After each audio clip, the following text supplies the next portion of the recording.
懲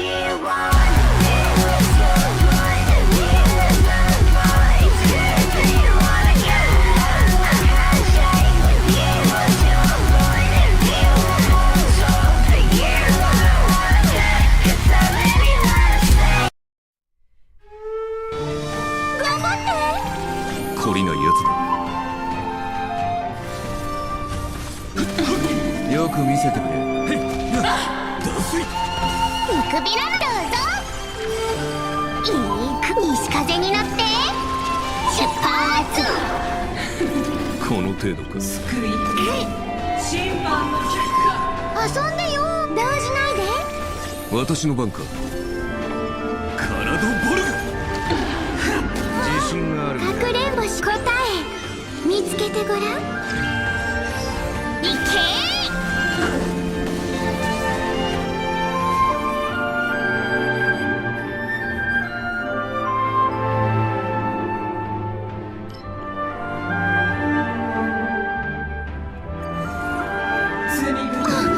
トレソン。どこに行く。先祖。I am the bone of my soul. Steel is my body, and fire is my blood. Unlimited. Blade works. 飛べー。トレソン。逃げ場はない。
ある仮面の記者が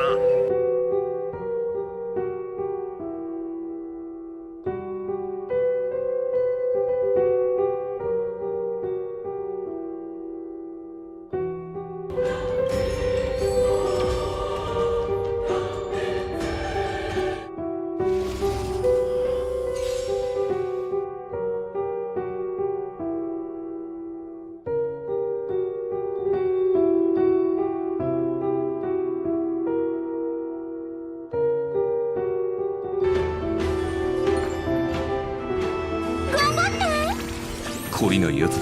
カラドボルグ。トレソン。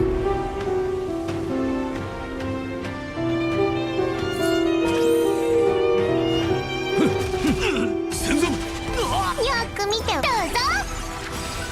西風に乗って出発。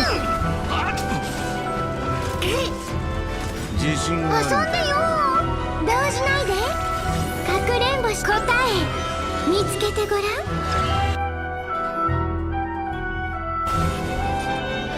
カラドボルグ。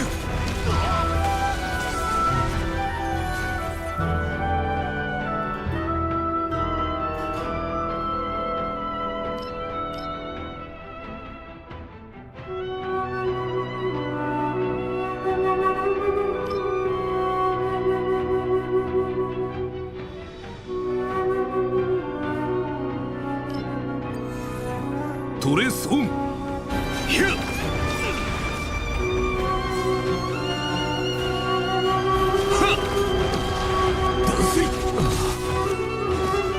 逃げ場はない。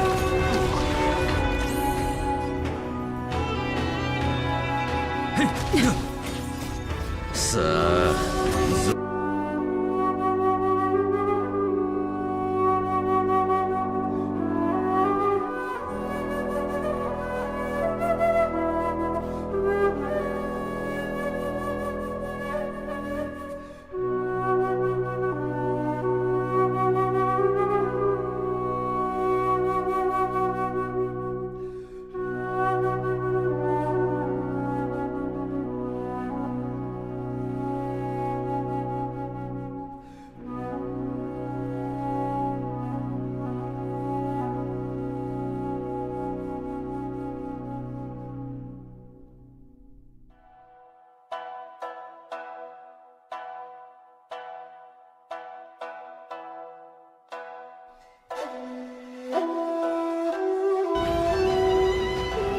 Unlimited Blade Works 飛べ脱水よく見せてくれ。まだだ。戦山よく見て優しくするね。動じないで。懲りないやつ体ボルグトレスオン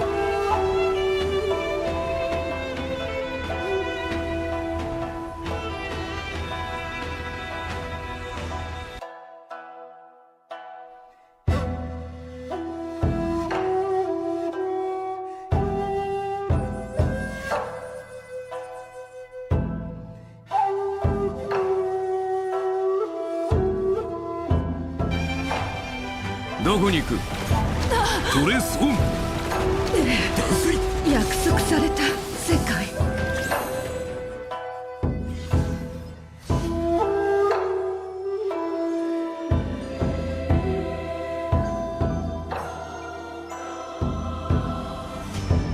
私のモニターが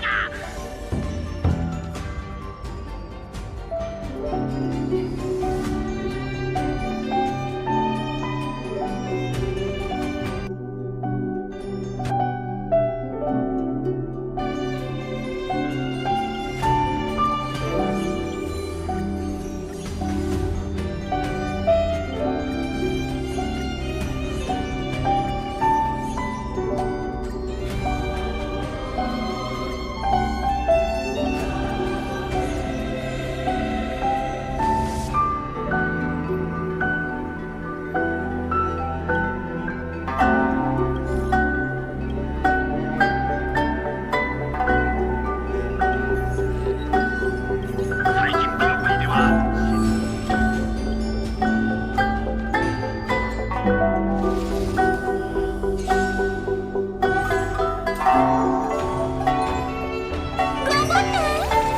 私の番か体ボルグトレスオン戦山へい脱水見くびらないで。そろそろ西風に乗ってシュッパン遊んでよ。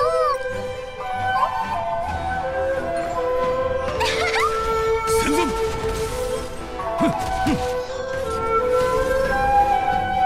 体ボルグトレスオン脱水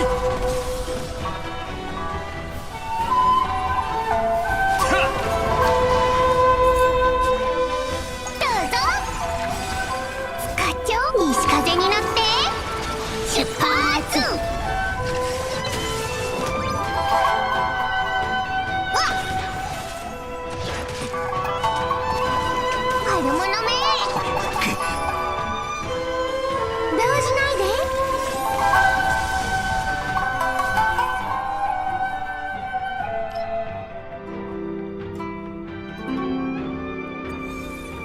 かくれんぼし答え見つけてごらん。いけ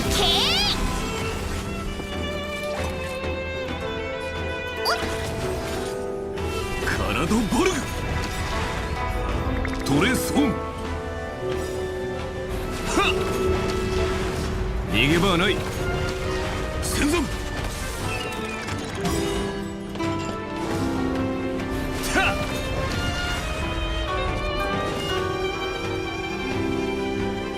ひゃっ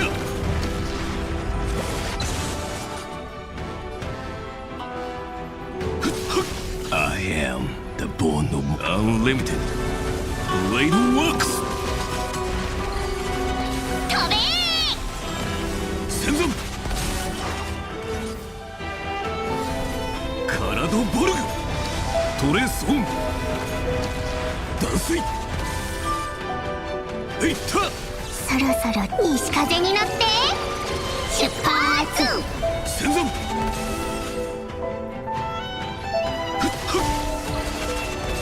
生命はさあ存分に味わえいけ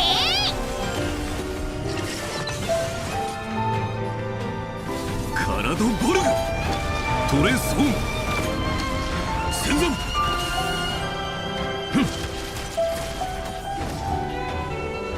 逃げ場はない。うわっ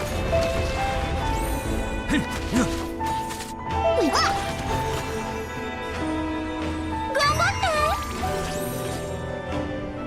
て。いった。I am the bone of my soul. Steel is my body, and fire is my blood. I have created over 1,000 blades, unknown to death, unlimited. Blade works.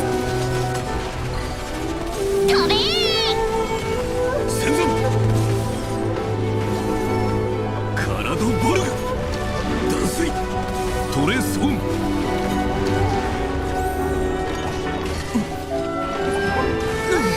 よく見せてくれ。戦前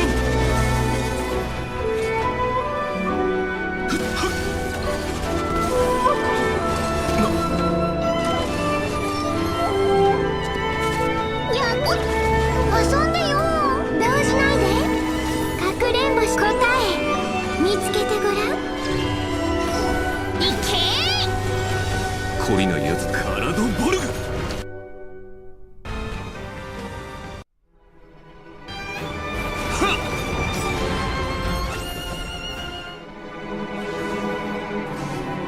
戦闘の影響により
私の番か。カラドボルグトレソンいったふっはっ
Unlimited Blade Works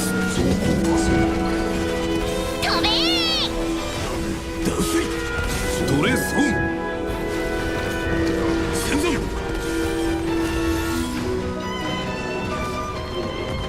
はっひゃっこに行く。脱水。いった。カラドボルグ。戦存。よく見せてくれ。 I am the unlimited blade works. いった。へっ戦存。いい頼り。いった。遊んでよ戦存。見くびらないで。おっ脱水。お仕置きされたいのか。少し休め。頼りになるな。いい判断だ。トレースオン。逃げ場はない。戦存。かくれんぼし答え見つけてごらん。いけ脱水。はっ戦存。どこに行く。逃げ場はない。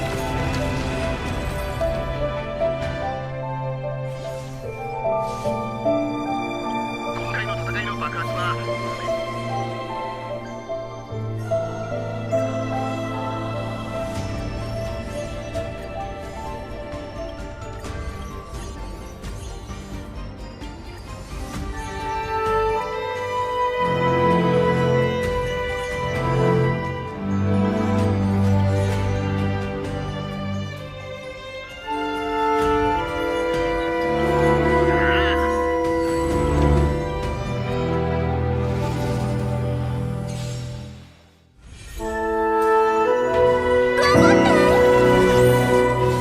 カラドボルグ。トレースオン。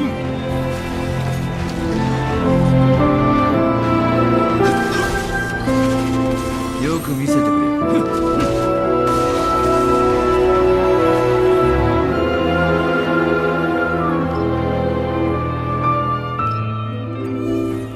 戦存。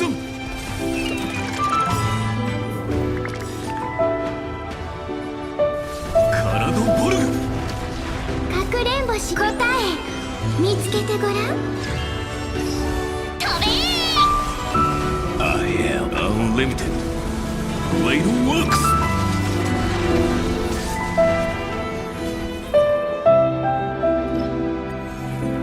いけ脱水。トレースオン。逃げ場はない。戦存。ヒア。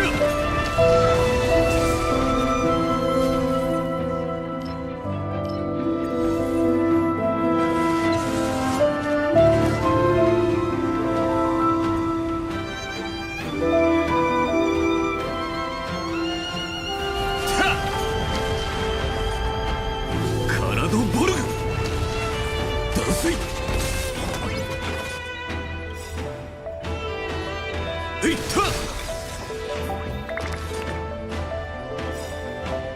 ふっふっいった。ふっふっいった。いいく西風に乗って出発。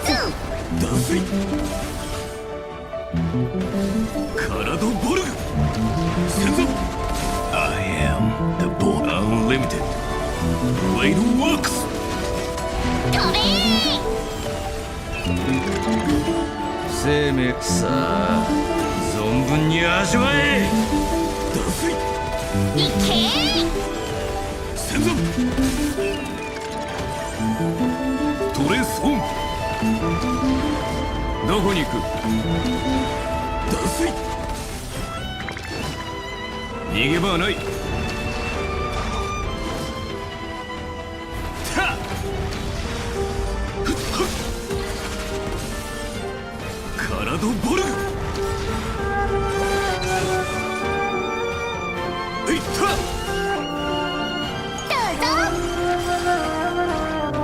おっ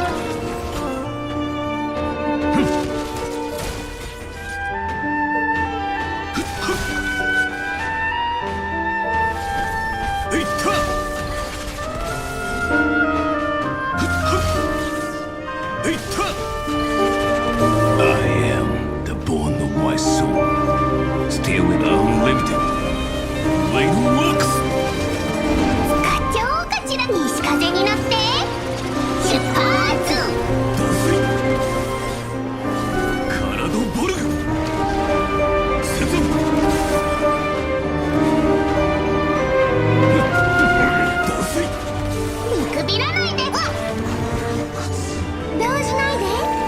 懲りないやつ体ボルグトレソン戦属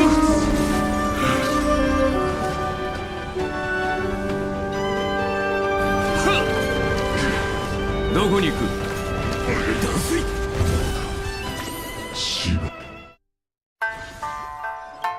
いお知らせが入ったぞ。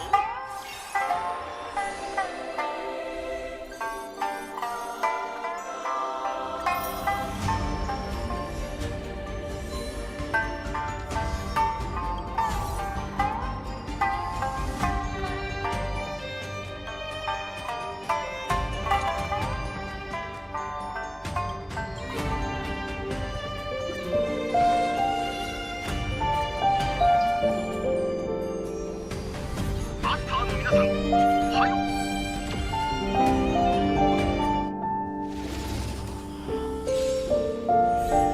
これはいけそう。頼むよ。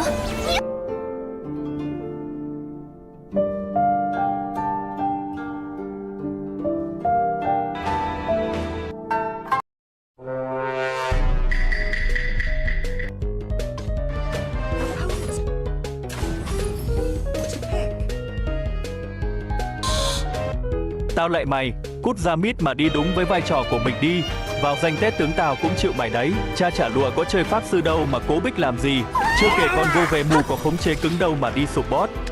Vãi cả lỗi phép gọi một mét vuông với thằng thêm khoảnh khắc kỳ mát. Mấy bờ rô cho tôi hỏi là rừng mình cướp được bùa đỏ rồi thì mình xin con bùa đỏ ở nhà là sai à? Nếu không cho thì sao lúc du ê binh lên không nói gì. Đợi du ê nhót con bùa đỏ rồi chửi sùm lên. Thế thôi tí nữa du ê không dám ăn bùa nữa đâu. Thấy đặc cầu tu lên yếu rồi thì dí nó cơ mà có cả khỏ đầu trí. Suýt nữa là cướp được con xê xa rồi. Cha trả lụa thêm thằng boy phố bi giàn nữa chứ. Cũng may là còn tốc biến.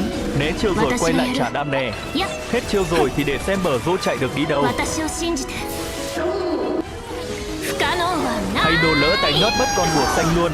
Chuẩn bị coi thằng bờ dai chửi sùm lên nữa cho mà xem. Chơi game mà bờ rô căng thẳng thế. Hay đồ nó xin lỗi rồi mà. Định tiện tay nhót con quái mà thằng thêm xếp nữa đi chầu ông bà ông vải luôn kìa. Thấy tiếc cái nội tại quá nên đặc cầu tu len xuất hiện rất kịp thời đúng lúc. Thấy bờ dai bị tụi nó hội đồng thì du ê đứng ngoài xả đam vào thôi. Trước khi nhắm mắt xuôi Peter thì bờ dai vẫn thành công 1 đội 2 với sự giúp đỡ của du ê.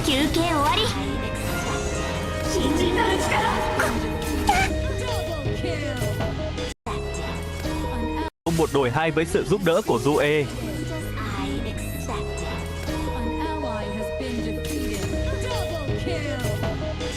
Nhỏ Govebu nãy giờ ăn mạng hơi nhiều nhé. Tội cho Haji Lao nãy giờ ăn chay. Vào đây núp bụi chờ khỏ đầu trí đi ngang qua là gặt luôn. Không vào ăn bùa xanh nè. Chạy đi đâu thế khỏ đầu trí ơi. Giờ to rồi. Giờ to rồi. Đang vợt nhau bích cờ bôn với đặc cầu tu len mà Haji Lao không chịu về đi. Ăn cái lôi điệu là bất lực bị mặt nạ.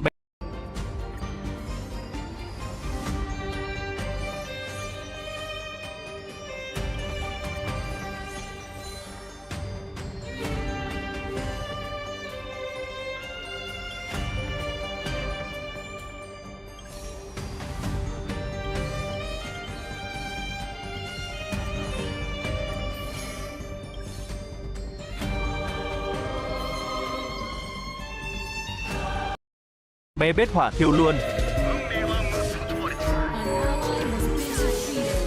Rõ ràng là thấy thằng Thiên đi vào bụi rồi mà vẫn dáng vác con chèm chép đi vào. Tao chịu mày đấy Govemu ơi.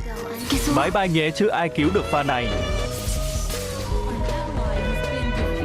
Thoáng thấy đặc cầu tu len đi lẻ một mình thì mình chỉ việc bọc hậu mà đón đầu tu len thôi. Này thì ma vương, một gạt là Peter đứt đôi.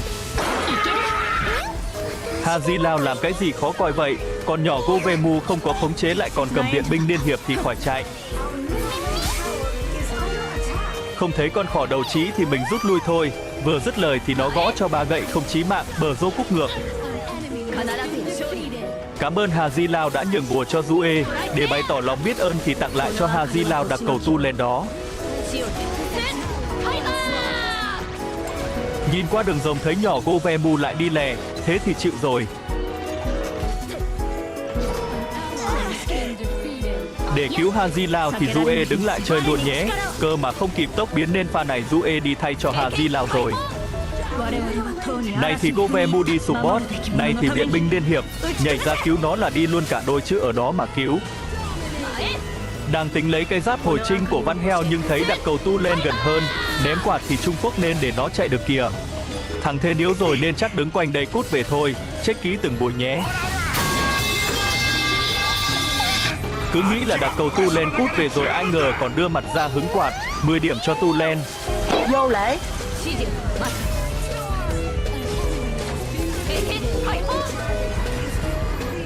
Đang có bộ xanh mà bị thèm con bùa đỏ. Thấy Văn Heo có bùa đỏ thì cho Jue xin nhé hẹ. Khuyến mại giáp hồi trinh. Bờ dai hết ulti mà di chuyển thế kia.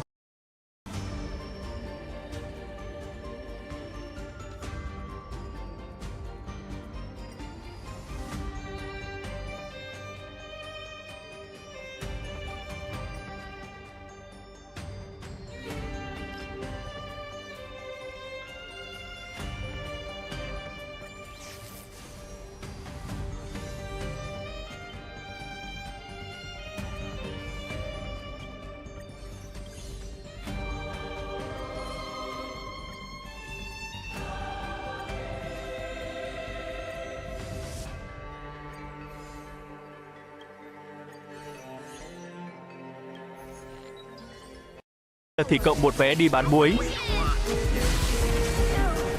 Pha này cứ nghĩ là có mạng Bizan rồi cơ mà nó không dính đam luôn kìa. Lỗi ghê mà. Con Caesar bạo dăm xuất hiện rồi thì mình câu kéo con khỏ đầu trí trên này không cho nó xuống. Chưa kể lợi thế hơn người nên con Caesar bạo dăm siêu dễ dàng. Checkmate thấy khỏ đầu trí có bộ xanh. Ngoan ngoãn đi qua đây đóng thuế bở rô ơi. Bizan lên choi mà như không lên. Một quạt là nửa cây không nói nhiều. Hỗ trợ từ xa thôi. Muốn có mạng thì phải canh me mấy đứa còn khoảng 50 đến 80% máu mà quạt. Toàn được cộng 200k vàng mà không thấy đâu. Bịt thế nhờ. Tiếp tục đến với trận đấu thứ 2 thôi anh em. Let's go.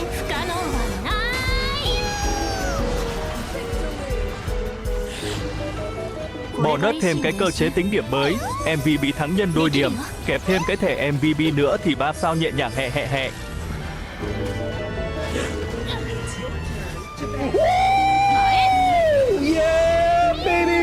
Đây là điều mà tôi mong chờ nhất ở phiên bản mới. Đó là xếp lên nào thì chỉ được chọn tướng ở lane đó. Mà nghe nói thế thôi nhưng hình như bấm qua phần tất cả ở đây thì vẫn chọn lane khác được. Điển hình là ông số 1. Còn cái phép phụ trợ viện binh liên hiệp thì chắc có mấy bờ rô trăm đầy trụ như con cốn là mới cầm thôi chứ bản thân tôi thấy nó không mạnh lắm. Cha trả lụa, Jue không dám nhúc nhích luôn anh em à. Đầu game mà bé Trúc bi láo thế nhờ. Phải mà cầm xì chay là bờ rô cúc rồi. Cũng may là nó không đi vào chết bụi. Đợi nó đi xa một tí rồi ra dọn lính nha. Đang giở tay thắp nhang rồi ra dọn lính nha. Cúc rồi. Cũng may là nó không đi vào chết bụi. Đợi nó đi xa một tí rồi ra dọn lính nha.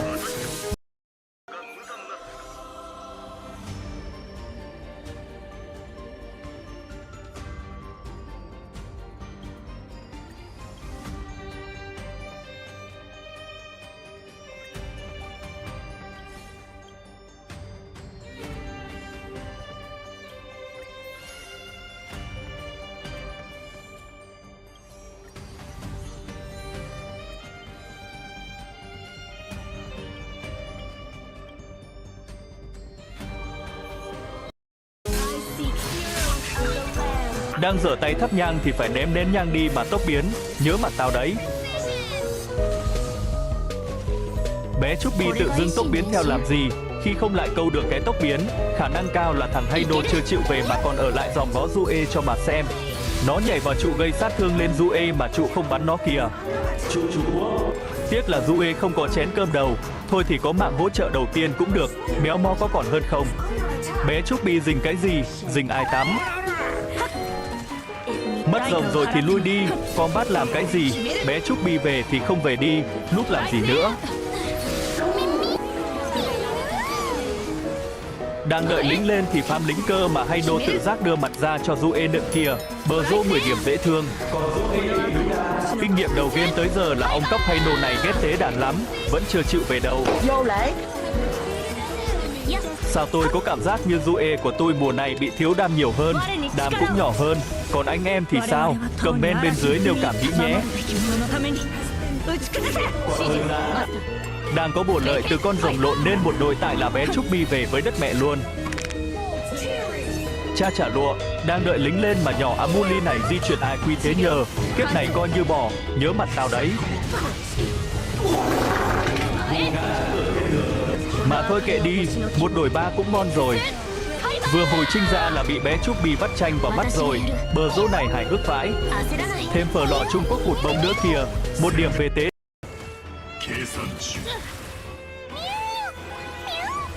必ずや勝利聖剣解放。この明かりは星の X ファイバー。聖剣解放。避けられない一戦。我に力を。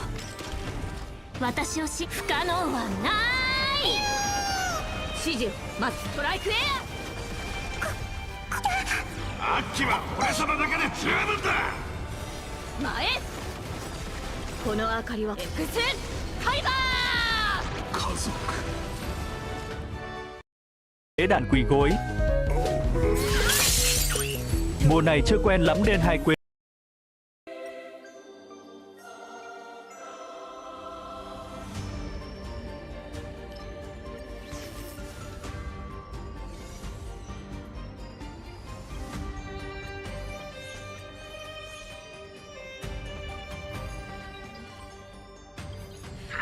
Quên mất là ở đây có con quái thổn lò mới, nhìn cũng dễ thương nhưng dễ thương đâu có vàng, quái thì vẫn là quái thôi.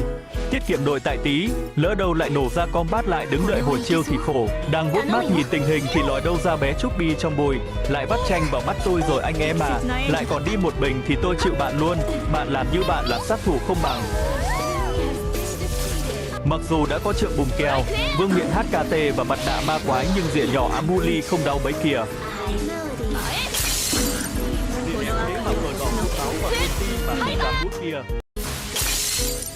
Địa đẹp thế mà mở đỏ phút máu còn ulti mà không dám bút kìa, chán bở vô ghê. Rồi đợi thằng hay nô hồi chinh trụ rồi mới múa, rừng cũng di chuyển đi xa rồi mới băng vào múa thì ai cứu được bạn đây. Cấu rỉa cho team combat thôi, thằng hay nô này hồi chiêu nhanh thế, suýt chút nữa là Due đi chào ông bà ông vải rồi. Dốc cụt chỉ chờ có thế mà làm vòi hết, tính ném quạt đón đầu bịa lâu mà dốc cụt còn ulti nên Due ném quạt bị hố rồi. Gomen là sai, Due không giúp thêm gì được nữa. Nói thế thôi chứ dốc cụt làm sạch sẽ luôn kìa. 10 điểm cho dốc cụt chụt. Voi cũng 10 điểm đứng nhìn chứ lỡ KS mất mega của dốc cụt. Danh hiệu mới. Máy dùng bình nguyên. Hay đồ nó lên băng nhẫn sở khi BD nên quạt không thấm mấy. Team bạn quá đông và hung hãn, Due không cứu được dốc cụt rồi. Mạnh dạn đoán nhỏ te chim sẽ qua kia dọn lính cho mà xem. Cơ mà Due bị phát hiện rồi. Cơ mà bờ Dô nghĩ Due này không biết chơi thì phải. Mất xạ thủ mà team bạn đánh sung thế nhờ, lợi thế rõ ràng thuộc về team mình rồi. Dốc cụt lên chơi đi, tụi nó hết chiêu rồi còn đâu. Quay lại hỗ trợ team tiếp nè, phờ lò hết ở Trung Quốc rồi về Việt Nam rồi, hay nô băng xương rồi băng hà luôn. Phở lò câu kéo cho team có khoảng chống múc 3 con xê xa bạo răm, không biết vô lượng phở lò ơi. Haji lao để Due con bùa xanh nhé, chụt. Due lên hút rồi thì đây. Nãy giờ vẫn chưa có cơ hội trả thù nhỏ Amuli, giờ thì đạp ulti lên hút nó thôi anh em. Nhỏ Haji lao còn điểm đoạt mệnh nên đánh tự tin thế nhờ. Thôi thì vẫn còn dốc cụt là còn tất cả. Giữa một đống người không lẽ nó kéo chúng mình, cha trả đũa nó kéo chúng Due thật kìa. Chưa kịp đặt cái nồi cơm xuống là đi bán muối luôn rồi. Cảm ơn anh em đã xem hết video. Anh em cảm nhận thế nào về phiên bản mới? Comment bên dưới nhé. Đừng quên thả tim và follow tôi nha. Bye bye anh em, đờ mờ côn lại ai lớp TikTok chụt.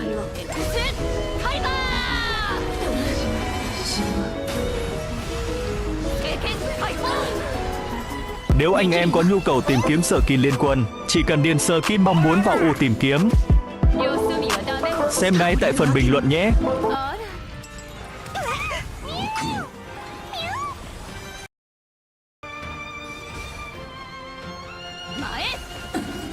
我々はとうに嵐に踏み入った。守るべき者のために打ち崩せ。この明かりは星の希望、地を照らす命の明かり。Lavi trở lại meta mùa S3, kiếm điện nâng cấp khiến sát thương quá bá đi. Ở thời điểm hiện tại, Lavi đang thực sự vượt kỳ vọng của chàng game, bởi sau khi bảng xếp hạng được update mới nhất thì chúng ta thấy được anh chàng này đang nắm top 3 tỷ trọng tổng ở bên đài sau một tuần được nâng cấp sức mạnh nhá. Quá khủng khiếp đi. Và một tỷ thắng hơn 52%, cực kỳ ấn tượng và đang tăng trưởng từng ngày. Chàng game đã từng nhận xét ở bài review đấy, đầu mùa Lavi đã được chơi ở rank cao bên đài rồi, thách đấu người ta sử dụng kìa anh em. Và sự thật hiện tại nha, dù ở rank đại cao thủ hay là chiến tướng đầu mùa, Lavi đã chứng minh sức mạnh rồi đó, xứng đáng là vị tướng trở lại đáng chơi nhất hiện tại. Anh em đừng quên, HSR dùng hiện tại là cực kỳ lối game, nhưng ở các meta gần đây nha, hắn ta là vốn hot rồi mà, nên ngựa ô hiện tại chắc chắn là Lavi. Có khá nhiều lý do cho việc nổi trở lại của Lavi ở tại bên rank đài này, từ việc bản thân hắn ta được tăng sức mạnh ở đoạn cuối game. Đầu game giảm cho anh em biết vì sao rồi đúng không? Kiếm điện nó quá mạnh đó. Nên ở một số tình huống, round 1 anh em phải lên thẳng kiếm điện ok la luôn. Nhưng thường đấy ạ, anh em sẽ lên giày tốc đánh, sau đó đóng ngay kiếm điện cho nó áp lực. Chưa kể bây giờ trang bị được làm lại và thêm mới, đang boost thêm sức mạnh cho Lavi nói riêng, đó chính là kiếm điện và một chút nho nhỏ là chùy băng xương để anh em đổi gió. Cả hai trang bị này nó đều đảm bảo về tốc đánh và khả năng gây đam thêm của Lavi, đặc biệt là cây kiếm điện nha, nó over hợp với chất tướng của Lavi, bắn tách tách luôn. Bật chiêu một lên, bắn nó tranh, trời ơi, ai đỡ nổi hả anh em? Chưa kể khả năng ôm đường bây giờ nó quá tuyệt vời rồi, không như meta trước, kiểu là trụ bây giờ trả lại miễn thương rồi mà. Nên các vị tướng cần lết nhà Lavi lại càng dễ thở hơn. Thành ra kể cả là ở thế thua nhá, Lavi vẫn có thể kiên nhẫn và chờ đợi late game. Và ở meta MS3 này, với cú bứt phá thần tốc trở lại meta, chắc chắn giải đấu sắp tới khi được sử dụng meta MS3 sẽ có một chân của hắn ta đấy. Chưa kể cái đạn thần quang nha, luôn là một cái vũ khí cực kỳ lợi hại nếu anh em thể tận dụng được. Mở ra tranh đỉnh chóp nha, kết hợp Lordion đang rất là mạnh, nó lại cháy khét ngay được không? Và chắc chắn thời gian tới đây anh em sẽ thấy Lavi nhiều hơn ở rank Việt nhà mình, đại cao thủ hay là chiến tướng để đấy luôn. Và kể cả là anh em thách đấu sẽ sử dụng nhá. Anh em biết đó, rank đài họ update trước mình cả tuần rồi. Lavi ra rank cao đấy ạ, rất là mạnh. Và thì cấm đang tăng theo thời gian rồi đấy. Nên anh em rank Việt nhà mình ơi, thích đổi gió mới hoặc là cày chiến lược Lavi, lẹ mà cày đi, không là ít ngày tới nha, tranh không kìm người ta đâu. Đúng là thời đại xạ thủ trở lại nhờ kiếm điện là đây. Anh em, bạn đã thử Lavi chưa? Cho trảm game xin cái feedback nào. Khởi động video bằng một câu hỏi QA trước bạn nhé. Em có thể giúp em chọn một số vị tướng xạ thủ phù hợp để leo rank đầu mùa S3 này hay không? Ok, nhưng mà là ý kiến riêng thôi nhá. Nếu là trảm game thì đầu tiên phải là HSR đã, nhưng mà con này bây giờ đang bị auto cấm rồi anh em ạ, sổng lại pick ngay. Thứ hai là Van Hên à, thứ ba là Lavi, thứ tư là Stuart và sau đó là tụi Wit, Vio và Cagni, cứ chia nhau sẻ thôi anh em ạ. Không biết là anh em nào có gọi là sở thích giống trảm game không? Đúng không ạ? HSR thì các bạn biết đấy, mùa này thì nó quá là lối game rồi. Lavi thì đang trở lại rất là mạnh nhá. Và như TNG có nói ở đầu clip đó chính là kể cả ở rank cao và rank thách đấu đài người ta chơi Lavi lại rồi. Và tỷ lệ cấm của Lavi đang tăng dần từng ngày các bạn ạ. Hôm trước thì cấm 3%, hôm nay cấm lên 6% rồi. Thực sự ghê gớm luôn. Lịch vạn năng em làm xong rồi, đổi skin gì đây? Em đang phân vân quá. Zone Nguyệt tộc Malok Robot với ID Kimono ạ. Nếu là trảm game mà chưa có cả ba cái bộ trang phục này thì sẽ lựa chọn là Malok Robot nhá. Em thấy là cái trang phục này nó giá trị và nó xịn sò nhất. Không biết ông nào giống trảm game không? Nói chung là cái mùa này con Lavi nó quá sướng rồi. Anh em nào mà thấy cái trận đấu kiểu nào mà tức là đồng đội ấy, anh em được hỗ trợ nhiều hoặc là các bạn không đảo đường nhiều đấy thì các bạn có thể là ưu tiên lên cái gươm xem xét ngay 6-1 nhá. Còn không thì các bạn cứ đóng giày đi, các bạn giày tốc đánh, đây là gươm xem xét các kiểu, cứ từ mà chơi. Cảm ơn anh em rất là nhiều nhá. Những hôm rồi đã ủng hộ tạp hóa TNG rất nhiều, đặc biệt là anh em lụm tài khoản Cron để mà chuẩn bị cho sự kiện chung sức ngày 16. Đúng không ạ? Quá tuyệt vời luôn. Nếu các bạn cần những cái tài khoản để chuẩn bị cho sự kiện chung sức, nhắn lên fanpage trảm game TNG đi. Kéo link lên các bạn, kéo phần bình luận lên sẽ có link của fanpage trảm game TNG và link của tạp hóa TNG. Các bạn sẽ lụm tài khoản thoải mái nhá. Và nhớ, gặp bất kỳ sự cố gì, kể cả là nhân viên xử lý chậm này, nhân viên lép chậm cho anh em, nhắn thẳng trực tiếp cho trảm game trên fanpage trảm game TNG để TNG đảm bảo quyền lợi cho anh em nhé. Vì sao ạ? Tại sao TNG bảo anh em nhắn trực tiếp vào trảm game trên fanpage trảm game TNG? Tại vì anh em bình luận ở trên kênh YouTube này, bình luận ở trên fanpage trảm game TNG, đôi khi là TNG không thể nắm hết được. Lỡ bỏ sót anh em là sao? Lúc đấy lại bị ăn phốt thì chết dở đúng không ạ? Oan uổng quá. Nhắn thẳng trực tiếp TNG để đảm bảo quyền lợi các bạn nhá. Ok, có kiếm điện rồi các bạn ơi. Tầm này nâng cấp sức mạnh rồi nào. Bố đời rồi đấy các bạn ơi. Chẳng qua là bây giờ là gặp thằng Aether nó căng cò quá đúng không ạ? Mình không làm gì được. Còn đồng đội các bạn biết đấy, trận đấu này tôi không có trợ thủ ngon, thành ra là rất là khó chơi. Em có 3 câu hỏi nè, chúc em một ngày vui vẻ nha các bạn. Bắt đầu luôn nào. Thứ nhất là VS bây giờ còn meta không? không nhá. Và nếu em muốn chơi VS thì nên lên đồ và chơi ra sao? Tí tiên gì trả lời tiếp, đọc hết ạ. Laurel có nên lên sách thánh không? Hay là áo choàng ma pháp trường bào đúng không? Hay là thay cho món xuyên giáp không ạ? Tiên di chưa test nên chưa trả lời câu này được. Ông nào mà test Laurel với lại cái với lại cái sách thánh với lại ma pháp trường bào thì bình luận nhá. Thứ ba là cái máy phát quân huy của em lần nào được 10 quân huy hết em ơi. Thế thì anh em cứ rút đi, rút đủ 25 quân huy để nhận free cái bộ trang phục của Thên được chưa? Em mới vé bùa ra VS kimono ạ. Hỏi về kinh nghiệm chơi VS đúng không? Nói thật với anh em là tôi kinh nghiệm chơi VS không nhiều. Bởi bây giờ nó không hợp meta đâu nên ra chơi ít anh em ạ. Còn lên đồ thì các bạn cứ bình thường thôi. Đi rừng hay đi top thì tùy nhá. Nhưng mà vẫn ưu tiên là đam và semi. Giày thì vẫn là có thể là giày hộ vệ hoặc là tùy biến nè. Tiên di đi sâu đường thì vẫn thích thương long hơn. Rồi là thương kiếm không choi tắm khổ đúng không ạ? Giao hậu mệnh cứ sơ sơ như vậy mà chơi thôi. Còn những cái trang bị mới mà kiểu như là chùy băng xương thứ đấy thì tiên di nghĩ là mình chưa test thì cũng chưa để phát biểu được đấy. Còn anh em chơi VS nhá, anh em quan trọng nhất vẫn là anh em xoay nội tại đúng không ạ? Quay xích là tung combo cho chuẩn xác vào thì mới thể áp lực được. Hạn chế là ảo game vào cân tim nhá. Bây giờ VS nó có bố đời như trước đâu đúng không ạ? Nên các bạn cứ từ từ mà chơi. Ok chưa? Nói chung là những cái câu hỏi dài tiên di rất thích nhưng nhiều khi mình trả lời không đủ trọng tâm bằng những câu hỏi ngắn các bạn ạ. HSR hỏi là mùa này Murat có meta không và có leo đúng không? Có leo tiếng Anh được không ạ? Thoải mái. Em chơi Murat toàn bị bọn Gidu Omen khống chế. Mong em được trả lời. Gặp cái tụi Omen với lại Gidu ấy, anh em phải đánh khéo vào. Murat thì anh em tùy theo trận mà chơi thôi. Ví dụ nếu cái địch pick khống chế nhiều quá đấy ạ thì anh em hạn chế đi, đừng có pick. Ngược lại thì anh em có thể là chơi tẹt đúng không ạ? Thì là mình bị free chém thì sướng mà. Nhưng mà ví dụ lỡ pick mà cái địch có khống chế căng đấy ạ thì anh em nhớ ào anh chàm thì phải né các bọn khống chế ra. Nếu mà né không được đấy ạ thì anh em phải là chém khéo. Còn chém khéo như thế nào thì anh em chơi nhiều vào thì anh em tự biết làm sao để chém khéo đúng không ạ? Hoặc là anh em xem các top Murat ấy, họ khi mà đối đầu những cái bài khắc trực cứng đúng không ạ? Kiểu như là Omen hay là Gidu như anh em nói đấy và một vài vị tướng khác nữa nhá. Thì họ sẽ có cái cách xử lý nó hay ho và thú vị hơn, đảm bảo an toàn hơn. Chứ các bạn mà chém bậy chém bạn mà xích cổ một cái đấy ạ, chạy bằng niềm tin đúng không ạ? Trận đấu này nói thật với anh em là tôi mà có những cái con trợ thủ kiểu như là ơi ăn trúng ở đây các bạn, bắn đại thôi các bạn ơi, chứ mình cũng chả có gì gọi là căn ke quá nhiều được cả, bởi vì đôi khi là cái địch ví dụ đang đứng lại chat hay gì đấy thì cũng toang đúng không ạ? Sau bản cập nhật mới mình chơi được 3 game và thấy chùy băng xương khá mạnh. Mình thấy còn rất là phù hợp với Nagrod, không biết là lên cả phức hợp và chùy băng xương có bị trùng nội tại như là phức hợp kiếm với áo băng không? Mong Trảm Game giải đáp ạ. Nói thật là TNG chưa test nhá, thành ra cũng chưa giải đáp được cho anh em. Ông nào mà test được rồi thì cho TNG biết là cái phức hợp kiếm với lại cái chùy băng xương có trùng nội tại không? Kiểu là anh em tung chiêu hay là đánh, kiểu là anh em tung chiêu xong là kiểu là gây thêm đam đúng không? Nó là ghi là cái nội tại duy nhất và cái tên của hai cái nội tại đó nó có tên khác nhau. Nhưng mà test thì TNG chưa test nên chưa dám chắc chắn, cũng chẳng dám khẳng định. Nên thôi thì mình làm người lười một chút, thì anh em có gì là trả lời cho TNG nhá. Thú thật với anh em là hôm qua mưa gió to quá, sấm chớp căng, thành ra là tôi cũng chả ghi âm được, cũng chả làm video được ở buổi tối hôm qua để làm video lên hôm nay.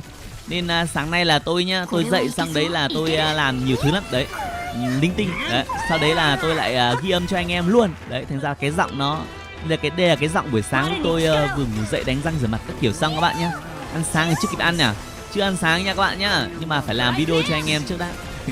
Công ty nữa lại 10 giờ không nên kịp video cho anh em lại hóng, anh em lại đợi, anh em lại kêu là TNG không uy tín đúng không? Đấy, giờ rõ ràng ghi ở cái mô tả video là 10 giờ đúng không? Hay là 11 giờ 10 giờ 30 rồi mà cái giờ nó cũng bị lay động người chết giờ đúng không? Ed ơi, Govera nên dùng Thánh Thuẫn hay là Thần Quang vậy ạ? Với cá nhân Trảm Game thì Thánh Thuẫn cho nó dễ chơi, vì Govera thứ nhất là nó tù lắm anh em ạ, kém cơ động, mang Thánh Thuẫn cho nó an toàn. Lỡ ngớ là bị ganh anh em còn có cơ hội để mà bật lại đúng không? Chứ anh em cầm Thần Quang thì được bao nhiêu đam lắm thực sự đúng không ạ? Chúng ta chủ yếu là rỉa bằng chiêu 1 rất là nhiều này, sau đây là kết hợp thêm chiêu 2 với chiêu cuối làm cho bọn thiết vệ được búp sức mạnh đúng không ạ? Thì đấy chúng ta có thể là dễ dàng dồn đam tụi nó được, đặc biệt là tụi kém cơ động nha, mà gặp Govera thì toang đấy. TNG bảo rồi mà đúng không ạ? Govera ấy nó là một con bài lan cầu rất là căng, ông nào mà lan cầu được đấy hay là đi team thì hoàn toàn để thử con Govera các bạn nhá. Còn riêng các bạn đi đơn đấy ạ thì cái cơ chế mùa giải mới là cái phép bổ trợ cái viện binh liên hiệp đấy thì TNG nghĩ là không nên chơi, còn anh em đi team thì có thể thử nhá. Tại sao ạ? Tại vì anh em đi team thì mới có thể kết hợp để mà phát huy tối đa sức mạnh được. Chứ anh em đi đơn thực sự thả ra một cái đối thủ ra bắn vài cái lại quang mất, đúng không ạ? Nghe bảo là cái cơ chế mùa giải mới là khi mình gọi cái thiết vệ hay là chúng ta thể gọi là cái máy bay ra đi, thì nhiều anh em bảo là có thể tích nội tại của Tachi, đúng không ạ? Thực sự mà nói thì Tenji chưa đánh Tachi mà gặp cái thằng nào anh em nào mà sử dụng cái phép bổ trợ đấy, thành ra là cũng chưa test và cho anh em nào mà test rồi thì bình luận dưới video nhá, để Tenji bảo đấy, anh em biết rồi thì bảo Tenji luôn, đỡ phải test, đúng không ạ? Anh em ơi, đừng quên đặt câu hỏi QA dưới video nhá. Mùa này là mùa leo rank thần tốc đấy, tranh thủ đi, mỗi trận 2 sao, leo rank không khó đúng không?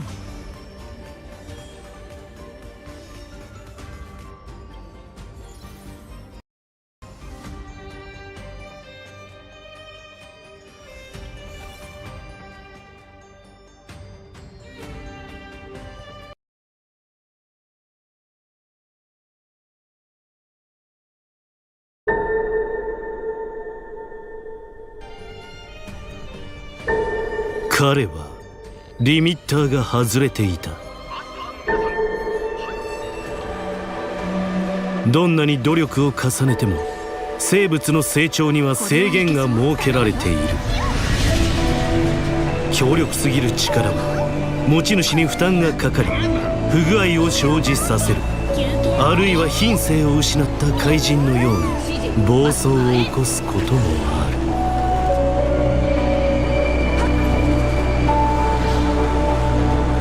だから個々の生物は生存目的や理性を失わない範囲内でしか成長できないように神に設計されている。それがリミッターだ。だが彼は違った。平凡な出生、平凡な生活、何の素質も持たないただの一般人。それが努力のみで限界の扉をこじ開けリミッターを破壊した。政権解放。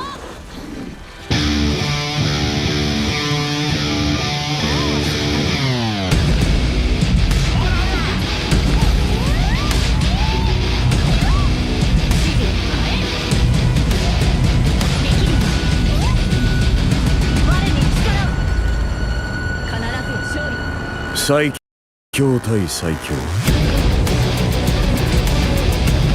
アニメ「ワンパンマン」第3期制作進行中。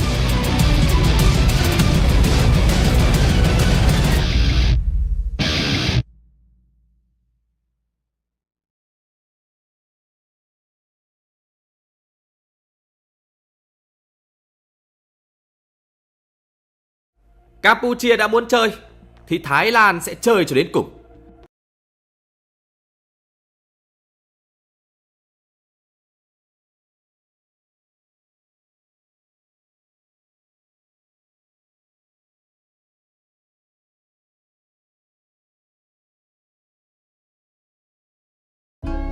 Các tin chính trong bản tin anime tuần này bao gồm Frieren và Dược sư tự sự công bố có mùa mới, thực hư bộ manga có khả năng dự báo thảm họa thiên nhiên, xem mấy bộ anime gái cute sẽ trở thành tội phạm, và các thông tin khác cũng không kém phần hấp dẫn.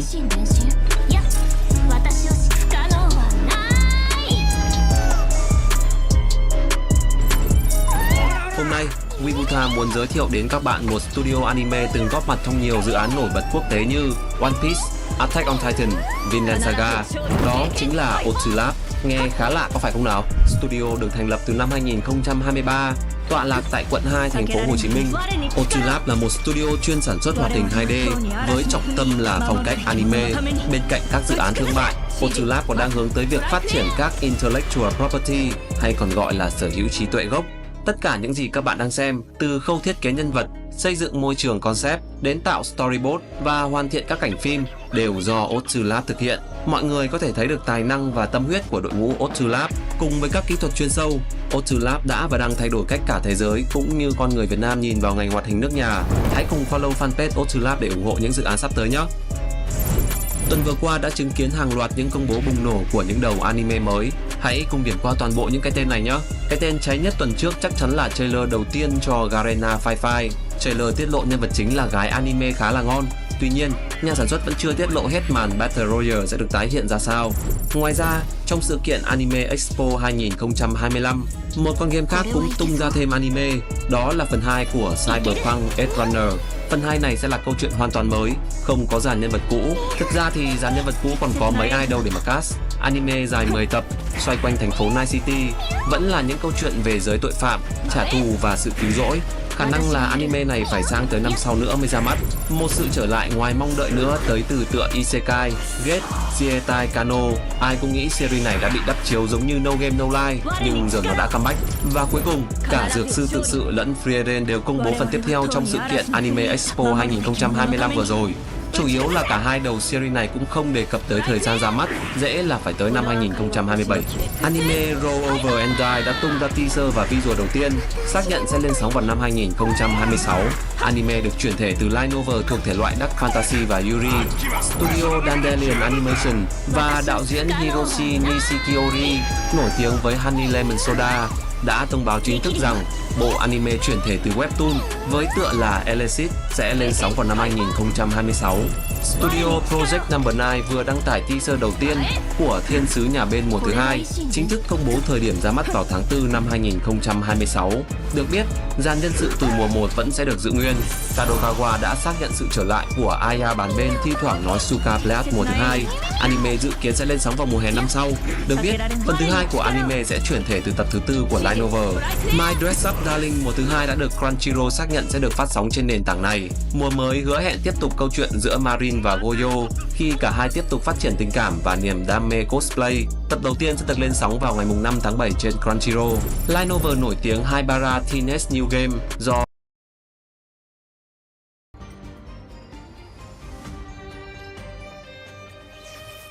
Kazuki Amamiya chấp bút đã chính thức xác nhận sẽ có bản chuyển thể anime. Thông tin chi tiết về dàn diễn viên, studio hoặc ngày công chiếu vẫn chưa được tiết lộ. Anime chuyển thể từ manga Bokuyabai sẽ có một movie anime tổng hợp. Bộ phim sẽ được công chiếu tại Nhật Bản vào ngày 13 tháng 2 năm sau. Nhà sản xuất cũng cho hay phim sẽ có thêm một số cảnh quay mới và sẽ khắc họa thêm câu chuyện của Kyotaro và Anna sau đoạn kết từ mùa 2. Anime mới có tên Goodbye Lara của Kinema Citrus Studio sẽ được phát sóng vào năm 2026. Như một phần trong dự án kỷ niệm 15 năm thành lập studio, nhà sản xuất đã chia sẻ visual cùng với teaser thứ 2 cho anime, đồng thời xác nhận rằng Hana Hishikawa sẽ lồng tiếng cho nhân vật chính Lara.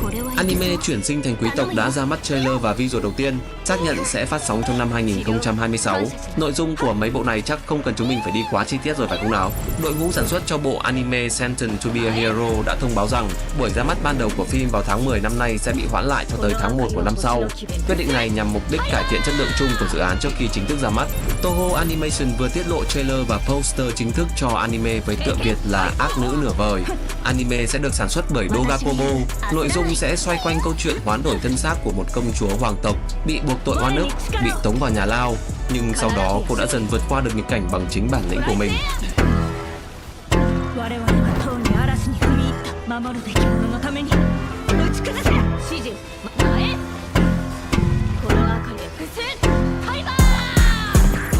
Một scandal lớn với giáo dục Nhật Bản khi vừa qua, thành phố Nagoya đang điều tra đối với khoảng 12.000 giáo viên sau khi phát hiện phòng chat thứ N phiên bản trường học.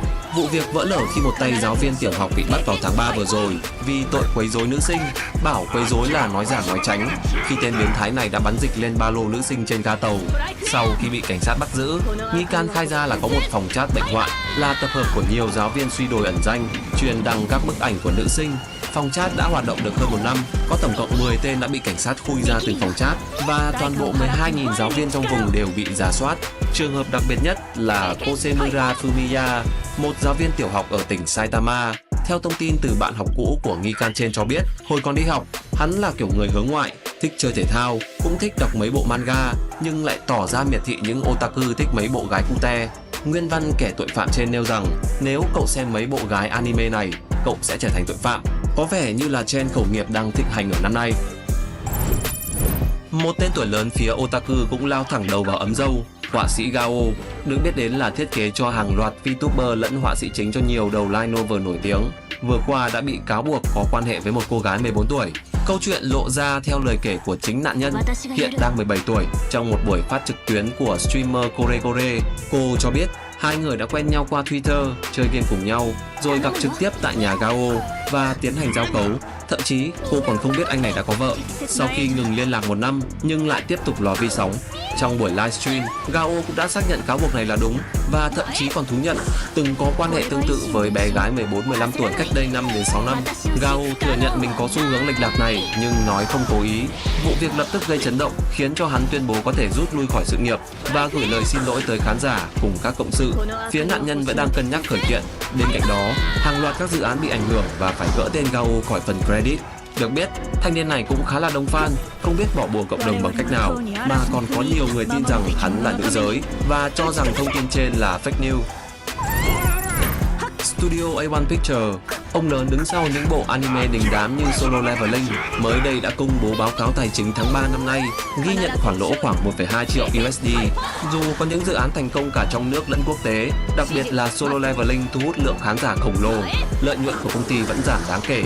Một số nhận định cho rằng A1 Picture hay là cả thằng bố Aniplex báo lỗ là do mức độ tái đầu tư vào các dự án mới diễn ra gần như là liên tục, áp lực lớn từ chi phí nhân công tăng cao và lịch sản xuất gấp gáp. Hiện studio vẫn còn đang trốn nợ fandom phết hẳn một đầu series Fate Strange Fate bên cạnh Solo Leveling. A1 Picture thực hiện rất nhiều những dự án khác như là Marshall và Licorice Recoil nhưng vẫn chưa đủ để bù đắp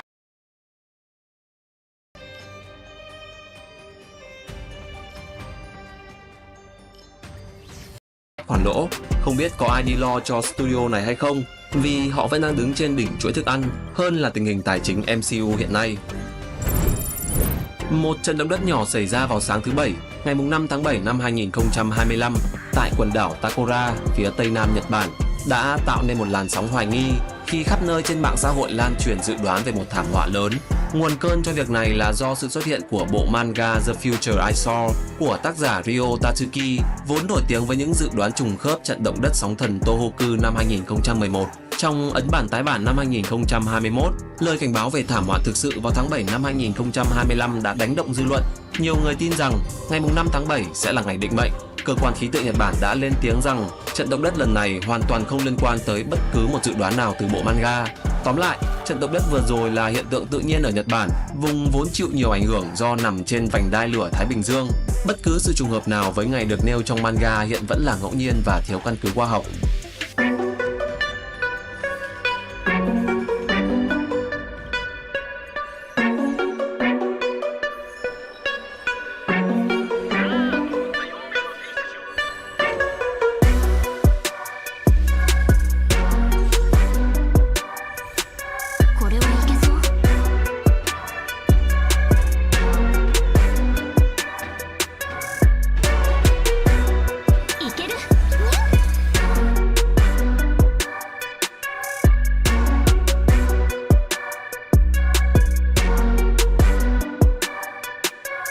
Chào mọi người, chào mừng bạn đến với kênh Điều tra X.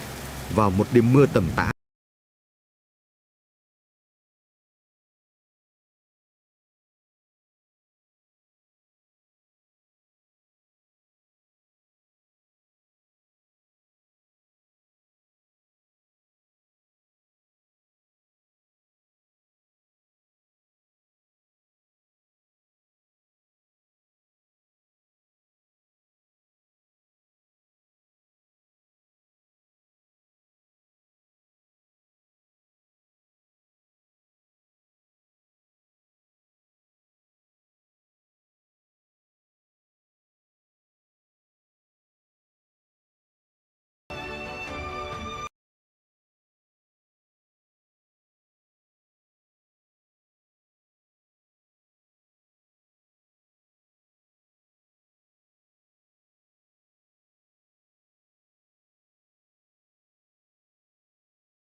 Missing persons report. 18-year-old Jesse Giovanni Namajapal was reported as missing to the Denison Police Department. He was last seen on July 14th, 2017 in the city of Denison, Iowa, and his disappearance is considered involuntary. 焦らない。私を信じて不可能はない。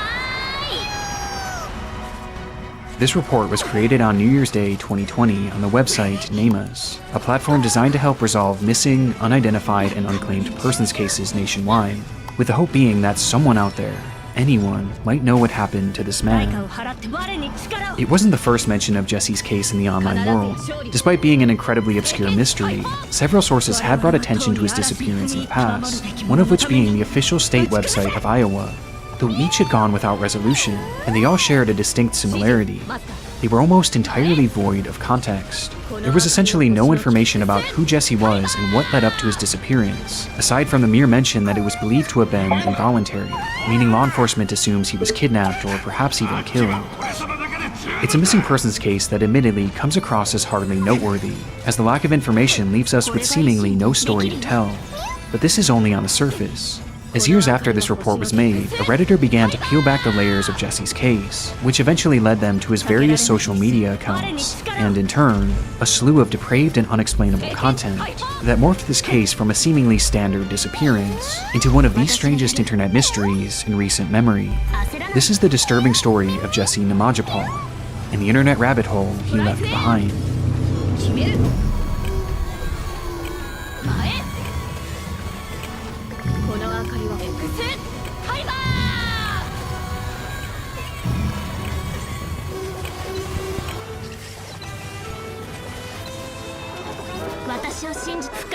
We will return after these messages.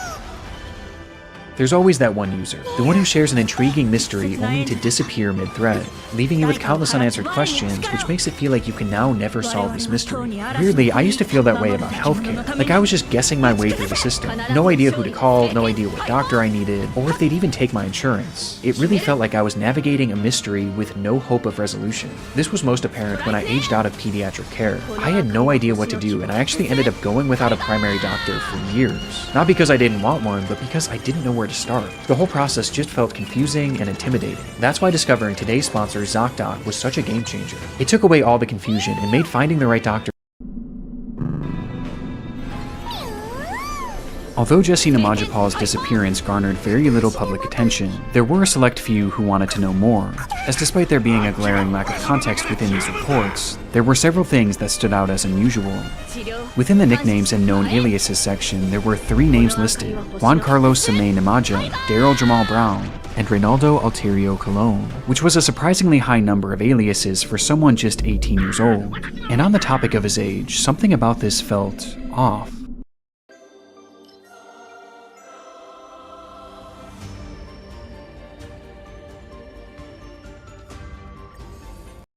He appeared older than 18, with his face looking like that of a full-grown adult rather than a teenager. This combination of strange factors inspired Reddit user Tawny Frogmouth to dig deeper, leading to the discovery that despite there being very little information about Jesse in the public reporting, there were other traces of him across the internet, with Jesse himself being fairly active across social media, including having his own channel right here on YouTube.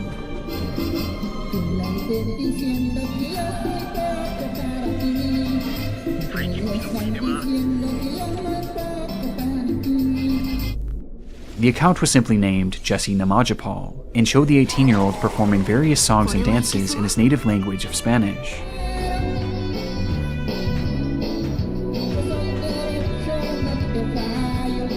These uploads were met with hardly any viewership, as Jesse certainly wasn't a well-known performer, despite dubbing himself as the voice of Central America in his descriptions, which is where Jesse was likely born before immigrating to the US and settling down to go to school or work in Denison, Iowa, which actually isn't as uncommon as it may seem thanks to their large-scale meat processing industry.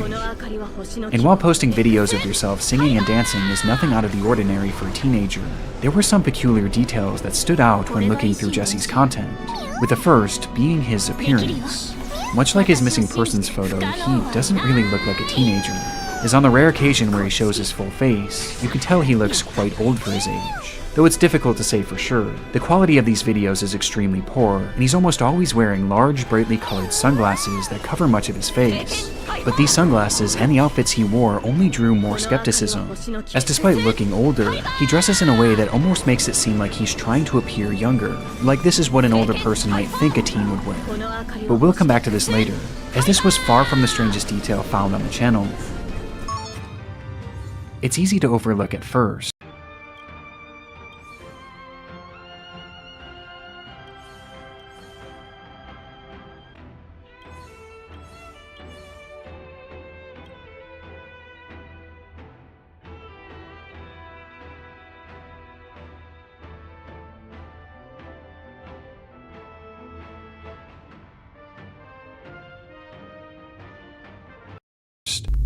But once you notice it, it changes the entire perspective of this case. As when you look at the date in which these videos were uploaded, every single one of them was posted in 2018, the year after Jesse was last seen. It makes no sense and poses two questions. Are we sure this account actually belongs to Jesse? Well, despite having the same name and appearing like the same person, his videos also shared crudely edited slideshows that displayed pictures while he sang. And in one of these images, we see Jesse dressed in the same exact outfit in the same exact location as his missing persons photo. This is certainly him, or at least videos of him, prompting the second major question. Could this be someone using older clips of Jesse? It seems possible at first, but these videos were all posted as if they were from Jesse's perspective, who again had no semblance of a career in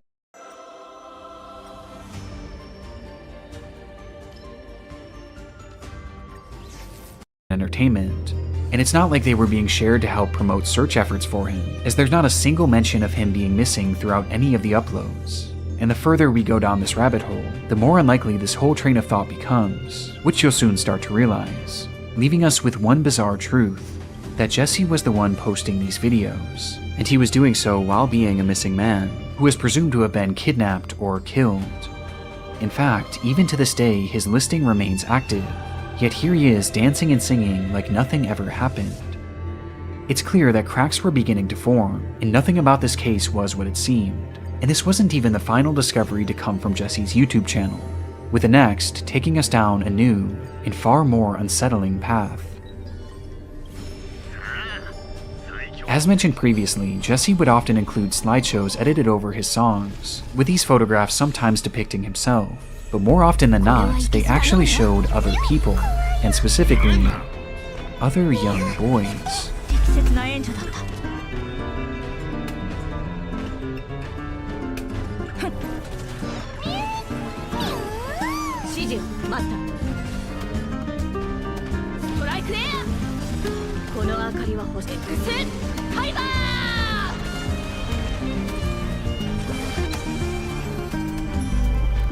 His channel is filled with images of children who appear to be preteens or even younger, with these accounting for the vast majority of the pictures he shared, including his very own profile photo, which shows a child sitting on the steps of a swimming pool.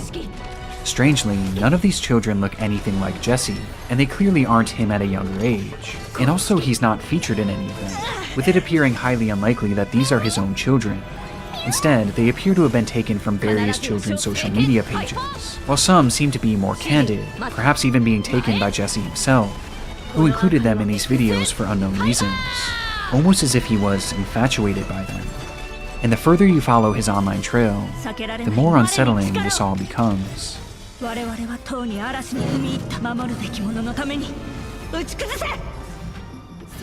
Along with his YouTube channel, Jesse also appeared to have been somewhat active on Twitter, where he created an account back in April of 2018, with all of his posts coming nearly a full year after he was last seen in Denison, Iowa.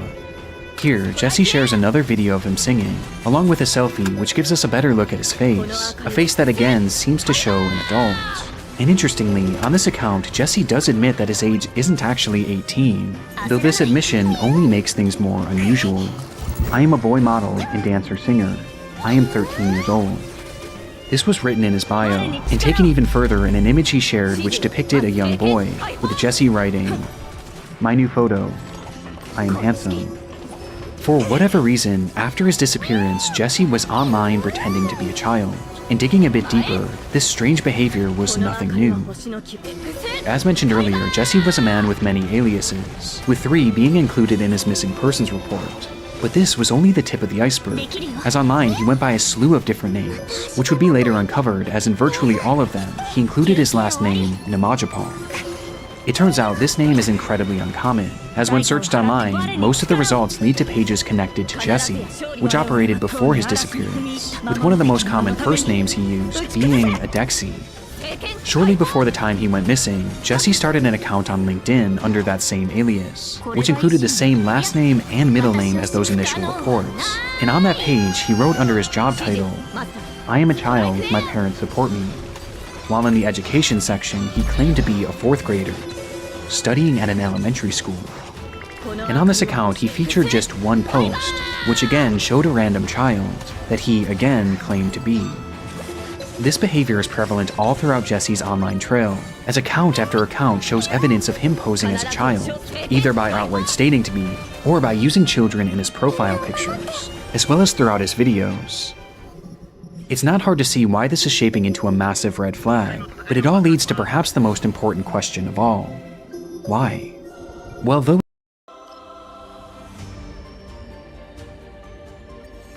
his motivations are never outright stated, there are some clear themes throughout his content that point towards one obvious yet sinister intention. Jesse's content is unusual, this we already know, but there's a whole other side to it that we have yet to discuss, as many of Jesse's accounts feature overtly sexual posts.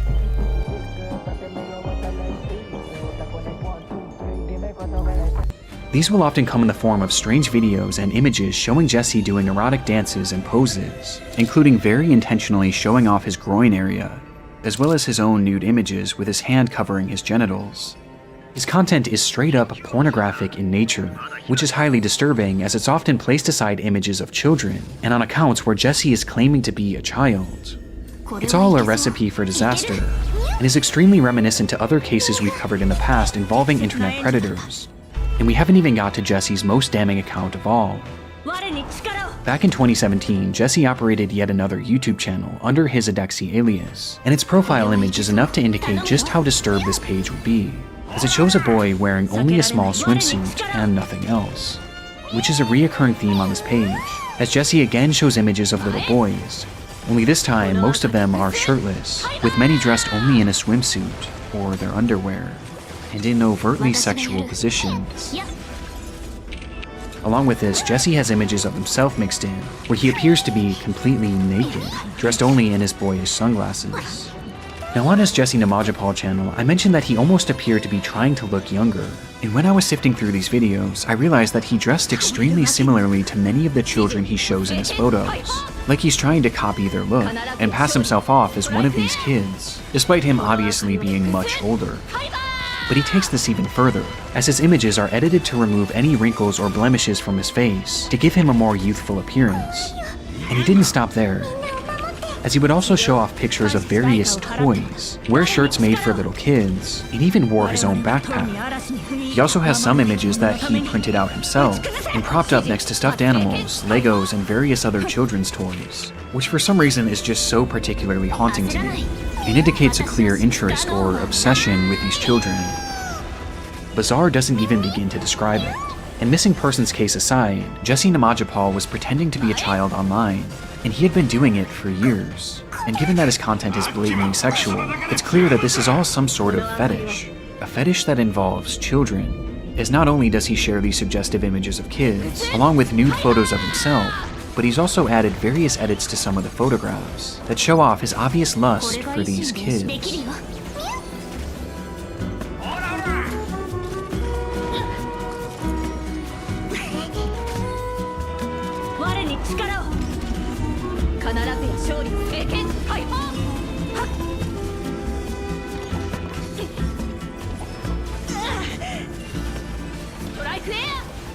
As some appear to have been edited to add hearts, and various phrases about love, with one even featuring the phrase, "I love you." There's also this strange pattern in this content, one that indicates what may be a portion of Jesse's fetish, as Jesse shares many images of himself with his mouth open and contorted in various unusual positions, while he also has several photos that are cropped to show only images of the children's lips. It's haunting, with the worst example being an image that shows Jesse's own lips alongside someone else. Both of their faces are cropped out, so it's impossible to say who this is, but they look fairly young. This poses a chilling theory, Was Jesse pretending to be a child in order to get closer to other children and potentially groom them? And could this be one of his victims? It's definitely a realistic possibility just based on his content, but the scariest part is that this likely wasn't just being done in the online world. Despite his report saying so, Jesse clearly seems to be older than 18, and given that he's gone by so many different fake names in the past, and he has a history of lying about his age and pretending to be younger, it's very likely that Jesse Namajapal never even existed, and was instead just a persona created in order for him to pose as a child. And interestingly, if you look under his playlist on the Adexi account, you can find a saved video which features 500 of the most common boy names, which he likely used to help create his aliases. And not only was the name Jesse featured within the video, but it's literally shown on the thumbnail. Jesse Namajapal was almost certainly never real. This was all just some sort of manufactured identity, or perhaps one that was even stolen. But it worked so well that somehow the actual government believed it. Which makes me wonder, was Jesse living a full life as a fake child in Denison, Iowa? Was he interacting with other kids, and perhaps even going to school? I mean, he was clearly known in the community well enough to be reported missing. And isn't it quite the coincidence that he just so happened to vanish at the age of 18? Maybe he ran away because under that alias he was no longer a child, and he did so to start a new life elsewhere where he could further pose as a kid, and engage in whatever disturbed behavior he was engaging in, which he clearly did online at least, as just a few months later he was posing as a child on Twitter. Jesse's life in Iowa is one aspect of this mystery that is still unsolved, and the not knowing terrifies me the most. Who knows what he might have been doing there, and who knows just how embedded in that community he actually was. Suspicious doesn't even begin to describe it. But if this isn't Jesse, then who is this man? Well, as it turns out, despite being considered missing by law enforcement, they might have already unknowingly found him.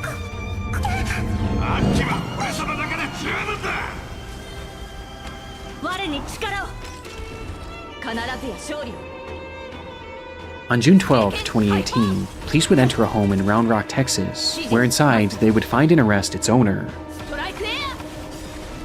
Pedro Namajapal, a man who they had caught sharing CP to Instagram.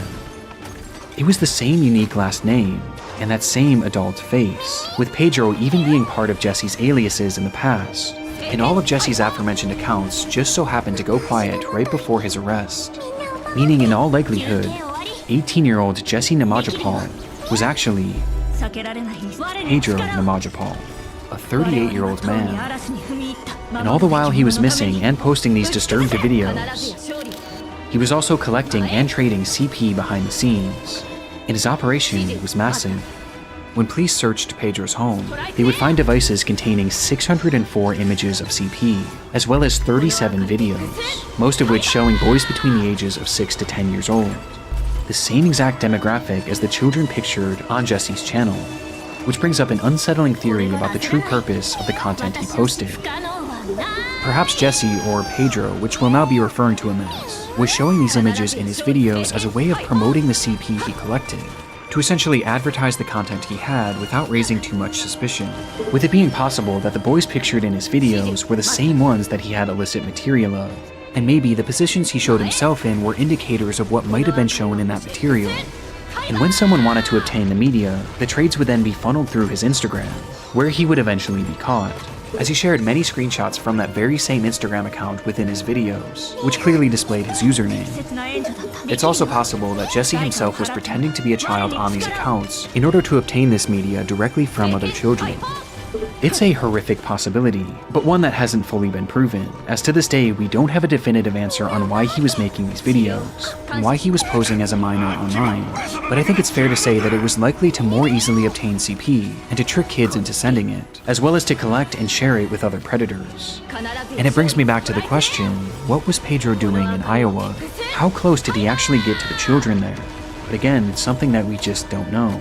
In fact, we haven't even received an official update on Jesse's missing persons case, which is bizarrely still active on NamUs to this day, and was only recently removed from the Iowa State website, as it seems that for years they never put the pieces together that Jesse was actually Pedro. So to this day, the people that Pedro knew in Iowa might still believe that he was Jesse, and might still believe that he's missing. There's so much gray area with this missing persons case, but recently we were given some potential clarification by a fellow YouTuber, The Internet Investigator, who did a fantastic deep dive into this topic. And in her video, she explains that she got into contact with an anonymous source who had spoken with the Denison police about Jesse's case. And it was explained that officers were actually in the midst of investigating Jesse, or Pedro, when he disappeared, as they suspected that he had been collecting CP. And they supposedly went so far as to even interview him, before having to let him walk due to a lack of evidence, to which almost immediately after, he disappeared, leaving behind literally everything he owned. Despite the timeline being suspicious, according to the source, Jesse had left in such an abrupt manner that the police officers genuinely believed that he had been killed, perhaps by someone who found out about his online perversions, and they never realized that the man they were looking for technically never even existed. We know now that this clearly isn't the case. In reality, Jesse likely took off for Texas, knowing law enforcement was on his trail, assumed a new identity there, and continued making these unexplained videos and continued trading CP. And while some of this explanation still leaves me with questions, this seems to be the only clarification we're going to get in regards to the missing persons report. But the most important thing was that Jesse was behind bars, with his charges leaving him eligible for up to 10 years in prison, though his official sentencing was never included in any of the articles. Despite this, it felt as though Pedro's predatory ways were now finally over, at least for the indefinite future, as even upon his release, he was set to be a registered sex offender for life, and would most likely have his internet closely monitored. But strangely, this isn't where our story ends.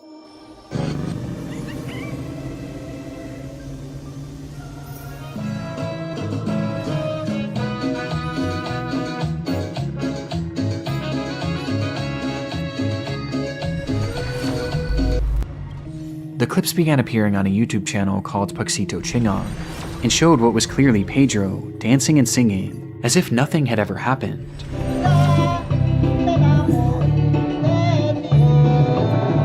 And to make matters more disturbing, the videos began appearing in April of 2020, not even 2 full years after his arrest.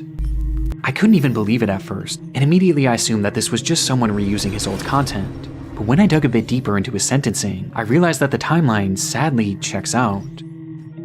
In the end, Pedro Namajapal was only ever convicted of 2 counts of CP possession, thanks to him taking a guilty plea deal, and ultimately he only served 254 days in prison, and was released the following year on February 20th, 2019. Now all of this did carry with it the requirement that he register as a sex offender for life, but this only really matters when you're in the United States, and when you look at his captions, he claims to be in Guatemala, which is where it's believed he was from initially, and where he appears to have returned to, likely as a result of being deported. And now that he's there, there's essentially nothing that law enforcement here in the United States can do to keep him in check, which he's taken full advantage of, as in those same captions where he claims to be in Guatemala, he also claims to be a child, and continues to dress like one. On this Puxito channel, he continued to refer to himself as Jesse and continued to show more revealing images of children, with these ones being even more perverse. And he also continues sharing revealing images of himself, with some outright showing him completely naked and exposed, showing off his uncensored genitals. Whatever system of CP trading or child grooming he was doing on his YouTube channels before, he's clearly still doing it, and he's only gotten more brazen. But as disheartening as this all is, there's something that makes this channel far more disturbing than the others, as throughout his accounts he shared countless images of random young boys. But on this page, it's clear he has a favorite.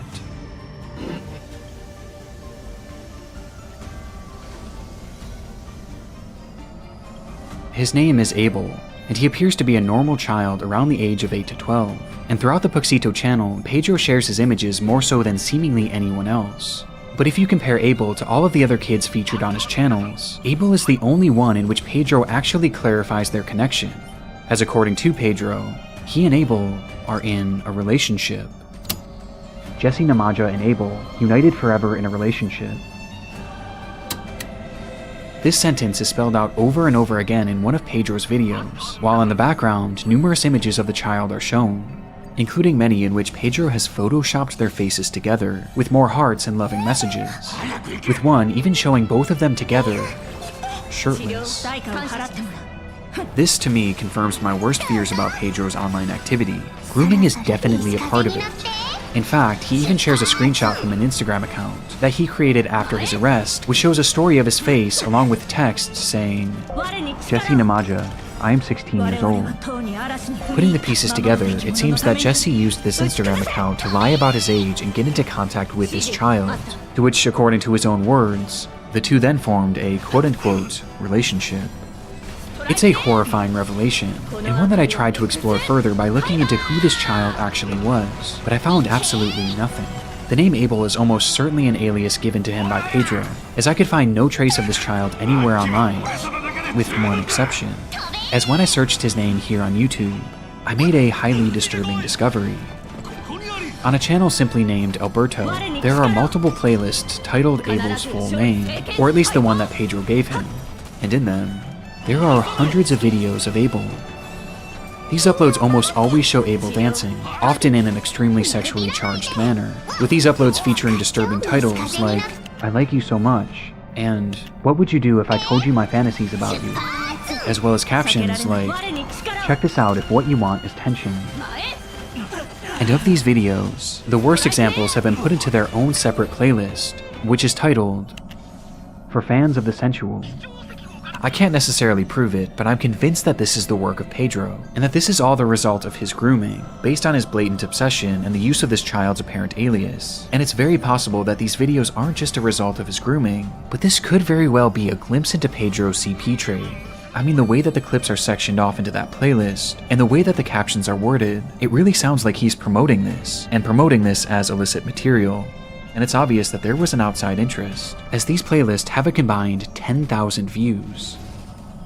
I just have a horrible feeling about this, and the most frustrating part to me is that following his arrest, Pedro was labeled as a low risk to reoffend, and the justice system let him go with a slap on the wrist, and because of this he was essentially allowed to immediately go back to doing what he was doing before.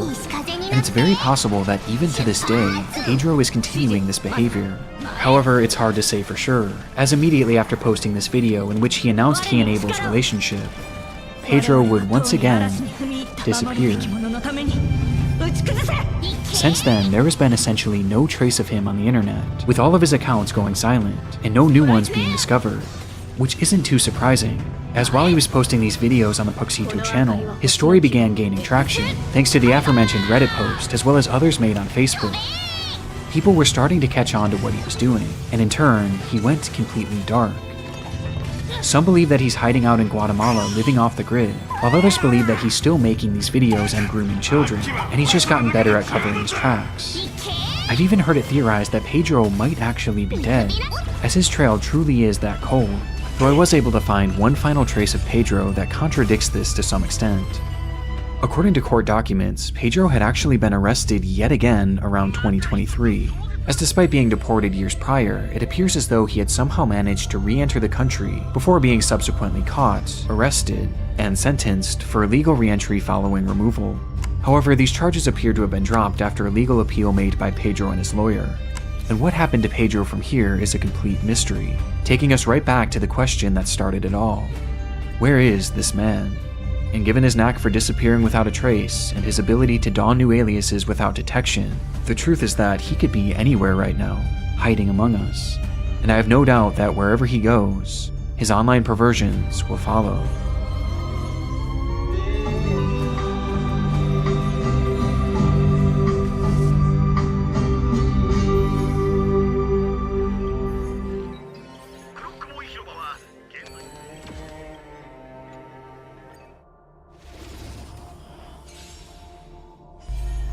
This is truly one of the most convoluted and strangest cases that I've ever come across, and I feel like there's so much about it that we still don't know or at least fully understand. Hopefully more of this information will come out in the future to clear up some of the confusion, and if it does, I'll be sure to keep you guys updated.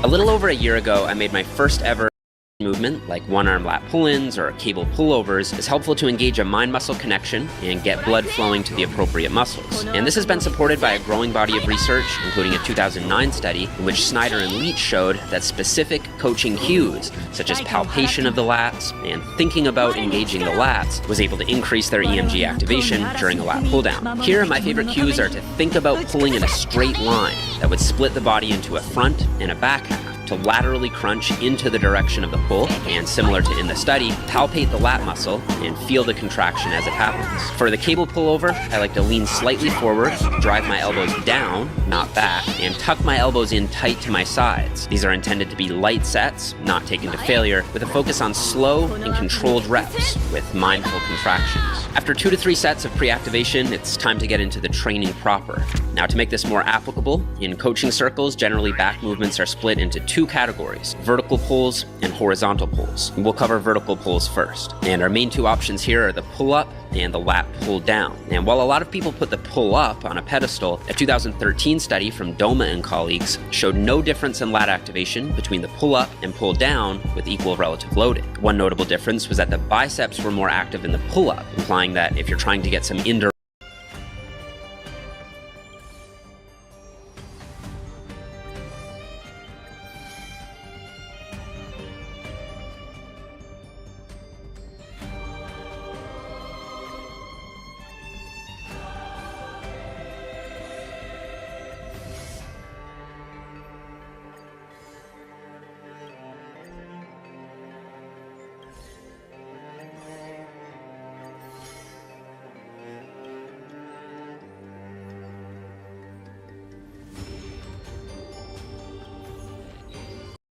bicep work in, the pull-up might be your better option. But if you're trying to isolate the lats and reduce biceps involvement, then the lat pull-down could be better. Overall, these are very comparable movements for hypertrophic purposes in my eyes. So what about grip and hand position? Well, first, there doesn't seem to be a big difference between pull-downs to the front and to the back of the neck, as 3 studies independently showed no difference in activation. However, one 2002 paper did show pull-downs to the front to have a slight edge. And since this style of pull-down puts the shoulder in a less vulnerable position and generally allows for the use of heavier loads, this is the technique I recommend. While the differences were small, a 2014 paper from Anderson and colleagues supports the use of a medium grip, defined as 1.5 times shoulder width, over both a narrow, or shoulder width, and wide grip at 2 times shoulder width. And they based this recommendation on the observation that there was a trend for higher activation during the eccentric phase, for not just the lats, but also for the traps and infraspinatus, and that generally heavier loads could be used with this in-between grip. And finally, a 2010 paper at Pennsylvania State University found that lat activation was higher with a pronated, or overhand grip, than with a supinated, or underhand grip. The V-bar attachment is a personal favorite of mine, and I do like to include it periodically since it allows the lats to be trained through shoulder extension with a vertical pull. And this is despite the fact that Signoral and colleagues found the pronated grip to yield greater lat activity than the neutral grip. But taken together, I think if really looking to optimize your technique on lat pull-downs, pulling to the front of the neck with a medium pronated grip is likely to maximize lat recruitment. Granted, these findings are based on averages, and if you feel one variation working your lats better than the others, you may want to go with that instead. So what about horizontal pulls? Most people seem to believe that vertical pulls hit the lats, and as such develop back width, while horizontal pulls hit the traps and rhomboids, developing back thickness. But this isn't really true, since research indicates that rows yield the same, or perhaps even greater lat activity than lat pull-downs, and with even more trap involvement. So to get the best bang for your buck, a row is a must to be included in your routine for both thickness and width. A chest-supported T-bar row has been a staple in my own training because it allows for more lower back support than a freestanding row. One 2009 study found that the inverted row was better than the bent-over barbell row at activating the lats, and an earlier 2005 study showed that the seated cable row was better than the bent-over barbell row. Taken together, these studies might indicate that lat activity is greater with